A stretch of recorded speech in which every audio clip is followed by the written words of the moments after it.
Hello viewers, मेरा नाम है मयूर केरे और आज की इस एपिसोड में हम लोग देखेंगे शोएब अख्तर के बारे में। तो ये वीडियो में इस वीडियो से पहले मैं आपको बता देना चाहता हूँ कि जैसे हम लोगों ने लास्ट वीडियो में देखा कि शोएब अख्तर एक लालची इंसान है। पैसे के लिए वो इंडियन टीवी पे आके कुछ एक बात कहता है और पाकिस्तानी न्यूज़ चैनल पे जाके कुछ एक और अलग से बात कहता है।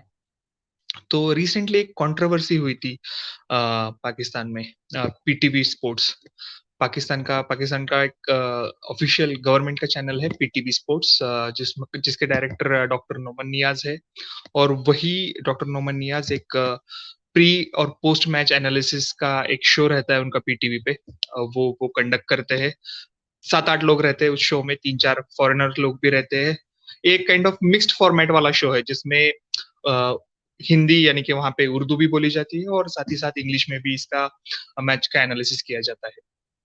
तो ड्यूरिंग द शो एक्चुअल में हुआ क्या कि शोएब अख्तर, मुझे भी पहले जब मैंने वो इंसिडेंट देखा टीवी पे तो लगा कि यार ये शोएब अख्तर के साथ ऐसा नहीं होना चाहिए था।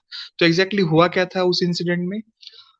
शोएब अख्तर कुछ अलग-अलग चीज़ों पे एंकर सा, और उसका दिख रहा था कि शो में कुछ तो क्रॉस चल रहा है शोएब अख्तर का उस एंकर के साथ, यानी कि डॉक्टर नोमान नियाज़ के साथ। तो सडनली डॉक्टर नोमान नियाज़ उसको बोलते हैं कि यू आर बीइंग रूड। आप जो है ना थोड़ा रूड हो रहे हो, and if you are being over smart you can go. सीधा-सीधा उसको बोल देते हैं कि I am telling you this on air, you can go, you can leave my show. तो ये तो मतलब काफ़ी बड़ी बेइज़्ज़ती हो गई। तो शोएब अख्तर उसके बाद ब्रेक लिया जाता है और ब्रेक के बाद शोएब अख्तर बोलता है कुछ 1-2 सेंटेंस बोलता है और सडनली बोल देता है कि ये इस I can not sit here.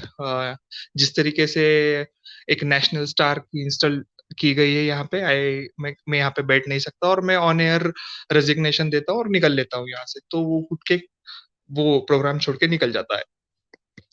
तो दोस्तों, ये इंसिडेंट्स बहुत मतलब वायरल हो चुका। उसके बाद पाकिस्तानी मीडिया में ये काइंड ऑफ हेडलाइन बन चुका कि अरे कैसे एक एंकर, एक पाकिस्तान में शोएब अख्तर या पाकिस्तान में या वर्ल्ड वाइड ही शोएब अख्तर एक बड़ा स्टार है, उसकी बेइज्जती की गई। उसको ऑन एयर शो पे ऐसे बोला गया कि अरे तुम निकल जाओ मेरे शो से। तो मुझे भी थोड़ा खराब लगा कि यार ये काफ़ी गलत चीज़ हुई। बट रिसेंटली पाकिस्तान के एक जर्नलिस्ट है डॉक्टर रऊफ क्लासा, उन्होंने डॉक्टर नोमान नियाज़ का भी एक इंटरव्यू लिया। तो इंटरव्यू में काफ़ी सारी चीज़ें बाहर पता चली कि उस एग्ज़ैक्टली हुआ हो क्या रहा है। ऑब्वियसली ये बात तो गलत है कि आप मतलब आपके प्रीवियसली आपकी कंट्री के लिए खेल चुके खिलाड़ी को इस तरीके से कोई भी बात नहीं कर सकता, भले ही उस खिलाड़ी की कितनी भी गलती हो। तो वो बात तो डॉक्टर नोमान नियाज़ ने एक्सेप्ट की। उन्होंने उस इंटरव्यू में कहा कि मैं मिलियन टाइम्स सॉरी करने के लिए तैयार हूँ, कि जो कुछ हुआ है वो गलत हुआ है, एंड मैं उसके लिए सॉरी बोल रहा हूँ। बट उन्होंने कुछ इस इंटरव्यू में और भी कुछ बातें बताई जो कि काफ़ी शॉकिंग थी, जो बताती है कि शोएब अख्तर कितना एक लालची इंसान है। वो तो अभी पता चल ही गया है हम लोगों को कि वो किस तरीके से स्टेटमेंट बदलता है इंडियन मीडिया पे और पाकिस्तान मीडिया पे। तो उन्होंने काफ़ी सारी चीज़ें बताई। एक्चुअली क्या था कि वसीम अकरम और शोएब अख्तर ये 2013 तक, 2011 से लेके 2013 तक बेसिकली ये पीटीवी स्पोर्ट्स के लिए काम करते थे। इनका एक कॉन्ट्रैक्ट साइन हुआ था पीटीवी स्पोर्ट्स के साथ। और उस टाइम भी मतलब काइंड ऑफ उस कॉन्ट्रैक्ट में था कि आप एक्सक्लूसिविटी का एक टर्म रहता है, यानी कि आप ये प्रोग्राम, जो भी कोई सीरीज चल रही है, कोई टूर्नामेंट चल रहा है, ये टूर्नामेंट होने तक आप सिर्फ हम लोगों के साथ ही प्रोग्राम करोगे। ओनली मतलब एक्सक्लूसिव रहेंगे आप सिर्फ हमारे साथ, आप किसी और चैनल पे नहीं दिखेंगे। बट इन दोनों ने उस कॉन्ट्रैक्ट को वायोलेट किया था। बेसिकली ये पीटीवी का स्टूडियो मेरे ख्याल से इस्लामाबाद या लाहौर में है, शायद लाहौर में है। एंड उस टाइम ये लोग जियो के न्यूज़ चैनल के स्टूडियो में यानी कराची में बैठ के कुछ अलग प्रोग्राम भी कर रहे थे जियो न्यूज़। तो ये उस टाइम भी काफ़ी इश्यू हुआ था। तो उसके बाद पीटीवी मैनेजमेंट ने इन दोनों को टर्मिनेट किया था, वसीम अकरम को और शोएब अख्तर को, यानी कि उस टाइम ही 2013 में इनको निकाल दिया था पीटीवी से। उसके बाद सीधा ये शोएब अख्तर इंडिया में चला आया था जॉब के लिए, पैसे कमाने के लिए, और वो 4 साल में तो भर-भर के इंडिया की तारीफ कर रहा था। तो रिसेंटली क्या हुआ, इसको 2017 में डॉक्टर नोमान नियाज़ ने फिर से इंडक्ट, क्योंकि डॉक्टर नोमान नियाज़ पीटीवी के डायरेक्टर है और साथ ही साथ वो होस्ट है, तो उनका काफ़ी कंट्रोल है, उनकी पावर है उसके ऊपर। तो उन्होंने अच्छे रिलेशन होने के कारण शोएब अख्तर को फिर से ले लिया। पीटीवी स्पोर्ट्स के प्रोग्राम में। बट अभी रिसेंटली क्या हुआ, जैसे ही वर्ल्ड कप, उन्होंने बताया कि जैसे ही वर्ल्ड कप पास आ गया, ऑलरेडी उनके पास पेमेंट एग्रीमेंट, सैलरीज वगैरह ये सब कॉन्ट्रैक्ट डिसाइड हो चुका है। बट जस्ट मतलब 1 डेढ़ महीना बचा है वर्ल्ड कप के लिए और शोएब अख्तर ने बोल दिया कि अरे नहीं, मेरे को तो सैलरी बहुत ज़्यादा चाहिए। तो वो काफ़ी बड़ा इश्यू आता। फिर भी मतलब नोमान नियाज़ ने अपने साइड से जितना हो सके इसको उतनी सैलरी बढ़ा के, मतलब मीडिएट करके, मैनेजमेंट के साथ बात करके इसको सैलरी बढ़ा के दी थी। बट उसी टाइम उसको बोला गया था कि आप एक्सक्लूसिविटी का मतलब ख़्याल रखोगे, आप हमेशा अवेलेबल रहोगे। आपको उनको शायद 23 या 26 प्रोग्राम करने थे पीटीवी के साथ, लेकिन उन्होंने हार्डली 4 या 5 किए हैं। जैसे ही वर्ल्ड कप स्टार्ट हो गया, ये भाई साहब फिर से दिखने लगे जियो न्यूज़ पे, ये भाई साहब फिर से शोएब अख्तर के इंटरव्यू होने लगे एआरवाई न्यूज़ पे। जबकि कहा गया था कि आप सिर्फ़ और सिर्फ़ पीटीवी के साथ ये शोज़ करोगे, उसमें एनालिसिस करोगे। आपको पता है कि ये इंडिया-पाकिस्तान मैच के टाइम में ये हरभजन सिंह के भी साथ किसी चैनल पे था। आई थिंक मुझे लगता है ये ज़ी के साथ था। तो इस तरीके से ये काफ़ी कॉन्ट्रैक्ट्स को मतलब वायोलेट कर रहा था। उनकी जो टर्म्स एंड कंडीशंस थी, इनको वो एग्री नहीं कर रहा था, भाग रहा था। किसी दिन बोल देता था कि अवेलेबल नहीं होता था, ब प्रजा उस जबकि ज़रूरत ये थी कि वो स्टूडियो में प्रेज़ेंट रहे। कभी वो अचानक से दुबई चला गया और दुबई में जाके अलग-अलग न्यूज़ चैनल को इंटरव्यू दे रहा है। स्टूडियो में ये अवेलेबल नहीं है, नेक्स्ट डे इनको कॉल किया, फिर बोल रहा है कि नहीं मेरी तबीयत खराब है। तबीयत खराब है और दोपहर को ये इंडियन न्यूज़ चैनल पे दिख रहा है।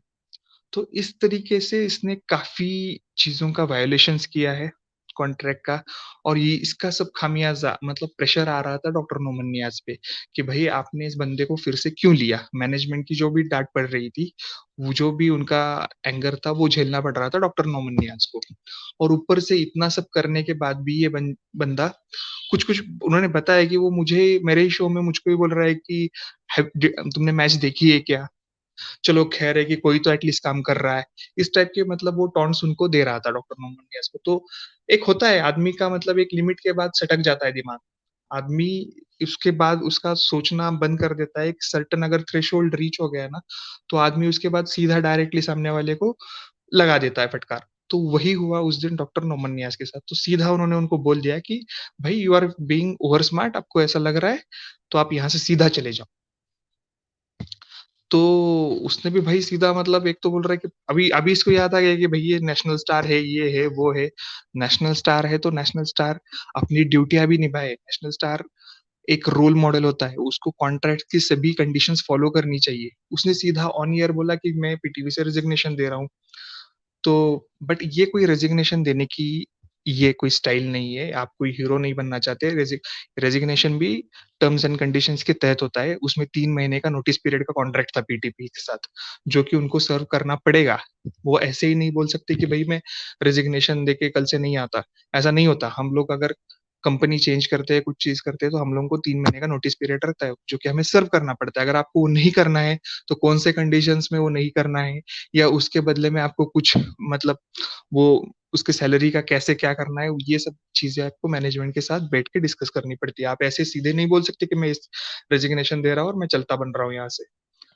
तो दोस्तों आपको पता चल गया होगा कि ये शोएब अख्तर की मेंटालिटी किस टाइप का बंदा है। ये पैसों के लिए इसके सामने कुछ नहीं है। इसके लिए कोई कॉन्ट्रैक्ट्स कुछ नहीं है। इधर आके वो पाकिस्तान को गालियाँ देगा, इंडियन क्रिकेट की तारीफ़ करेगा, बीसीसीआई की तारीफ़ करेगा, उधर जाके वो कुछ भी अलग से बातें करने लगेगा। तो ऐसे बंदों को मुझे लगता है कि फ्यूचर में ज़्यादा इम्पोर्टेंस हमें देना नहीं चाहिए। जो भी मतलब ट्रू स्पोर्ट्समैन रहते हैं, जो पैसे के लिए कुछ नहीं कर रहे, जो ओपिनियन रियल ओपिनियन दे रहे, ऐसे लोगों को ही हमें फ्यूचर में फॉलो करना चाहिए। तो आपको पता चल गया है कि किस तरीके से ये जो क्रिकेटर्स है, पाकिस्तानी क्रिकेटर्स खासकर, पैसे के लिए स्टेटमेंट चेंज कर रहे हैं। वैसे ही आपने रिसेंटली देखा होगा कि वकार यूनिस क्या बोल रहा था कि भाई मुझे सबसे बढ़िया अच्छी बात लगी कि उसने हिंदुओं के बीच में बैठ के और रिज़वान ने नमाज़ पढ़ी। और नेक्स्ट डे ही मतलब 2 दिन के बाद माफ़ी माँगा है। अभी किधर से भी तो उसके कॉन्ट्रैक्ट पुल हुए होंगे, कुछ तो हुआ होगा। तो मतलब तब जाके इसको औकात आएगी कि तब वो बोल रहा है टीवी पे आके बोल रहा है कि नहीं, नहीं जो मैंने कहा था वो गलत था। अरे कहाँ तक गलत था ये तो है, वो तो गिवन है। उसमें कुछ मतलब ये रिसर्च करने वाली बात है नहीं कि तुमने जो कहा है वो गलत है या सही है। बट ऐसा कहाँ क्यों? ऐसा माइंड में भी कैसे आया उसके बोलने का? तो ये उसकी मेंटालिटी है, वो उसने ज़ाहिर कर दी उस वक़्त। तो दोस्तों मैं वही यही कहना चाहता हूँ कि हमें वाइसली चूज़ करना है कि अच्छा क्रिकेट एनालिसिस कौन करता है, न्यूट्रल पॉइंट ऑफ व्यू से कौन करता है। ये सब स्टडी करके ही हमें उस बंदे का क्रिकेट एनालिसिस सुनना पड़ेगा फ्यूचर में। तो आज के वीडियो में बस इतना ही था। मिलते हैं अगले वीडियो में।